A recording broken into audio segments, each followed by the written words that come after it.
welcome to Reading Time with Mrs. Potter. Today I'm going to read to you one of my favorite books, Dex, The Heart of a Hero, and it's by Carolyn Biner and illustrated by Mark Biner. So here we go, Dex, The Heart of a Hero, and also it looks like my dog Peanut. So here we go.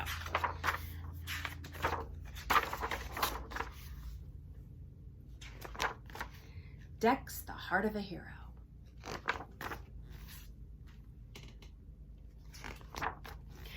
Dexter was a little dog. His legs were little, his tail was little, his body was little. He looked like a plump sausage sitting on 4 little meatballs. Being the size that he was, Dex was often overlooked. The other dogs grew tired of waiting for Dex to catch up and when they played chase, and after a while they forgot to invite him at all. No one really seemed to notice him, except when Clevis, the tomcat, demonstrated how he could stand right over Dex and not even ruffle his fur. Yes, everything about Dex was little except for his dreams. He wanted to be a hero. He could just see it. The mighty Dex flew up into the dark and starry night. But wanting and being are two different things. Dex lived on dreams until one day, after crawling out from under Clevis yet again, he decided there had to be more to life than gazing at the underside of a cat. There had to be more to him. If he could be a hero, he would.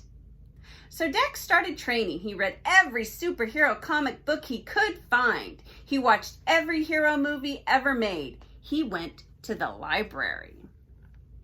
Furiously, he studied, knowing everything depended on him. Dex figured that a hero must have strong muscles. He needed exercise, and lots of it. Dex started trotting to the corner and back every morning. He hopped over every crack in the sidewalk.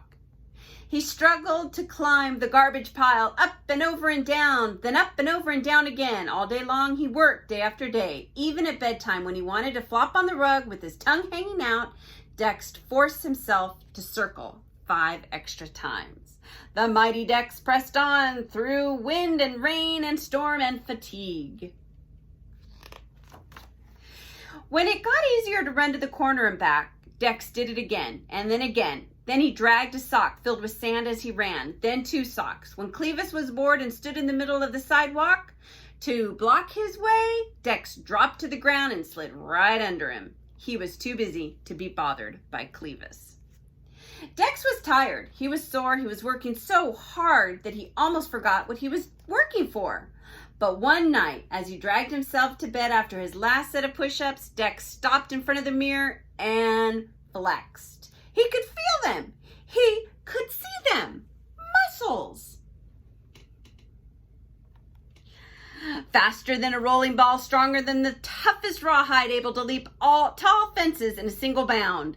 Now Dex didn't take the stairs. He skimmed them. He leaped over hydrants. He vaulted up curbs. He could jump over the garbage mountain without touching the top. He could run like the wind. He felt as if his legs had springs. One thing was missing. Finally, a small brown package arrived. Dex ripped it open. His hero suit. It was red with a shiny green cape, and it fit like a glove. Dex loved the way it felt. He loved the way it looked, and he loved the feeling he had when he put it on. He was ready. With the courage of a lion, the strength of a bear, and the heart of a hero.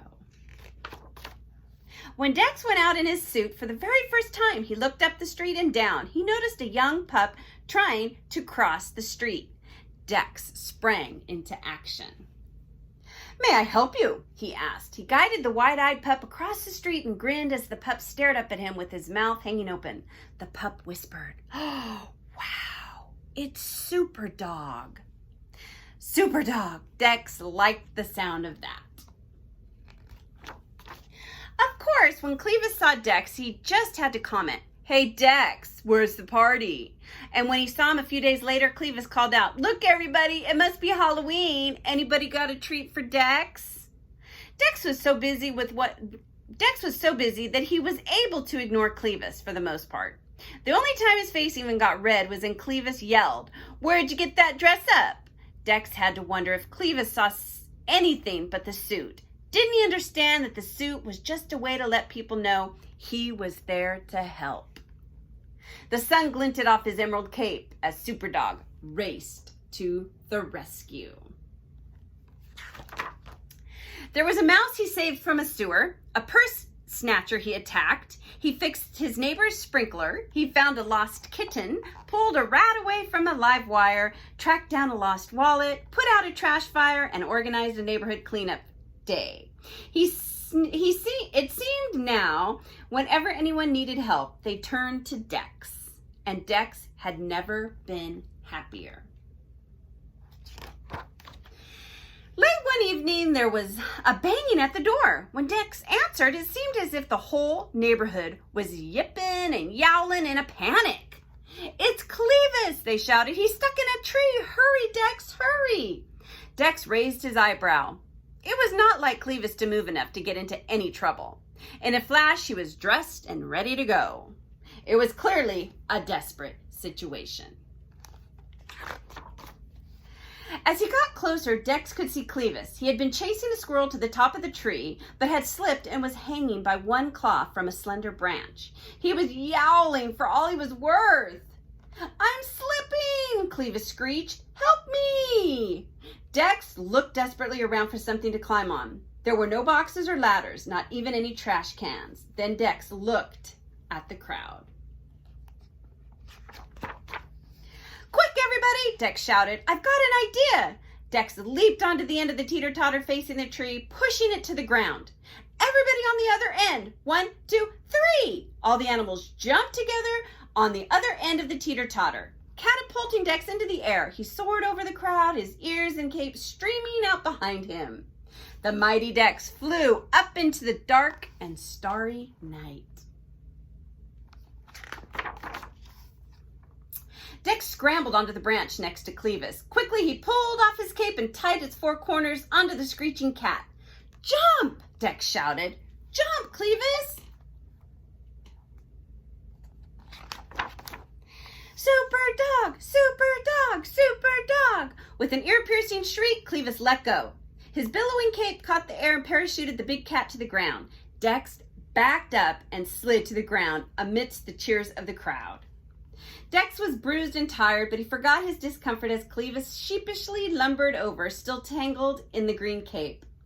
"Thanks, Dex. You really are a superhero."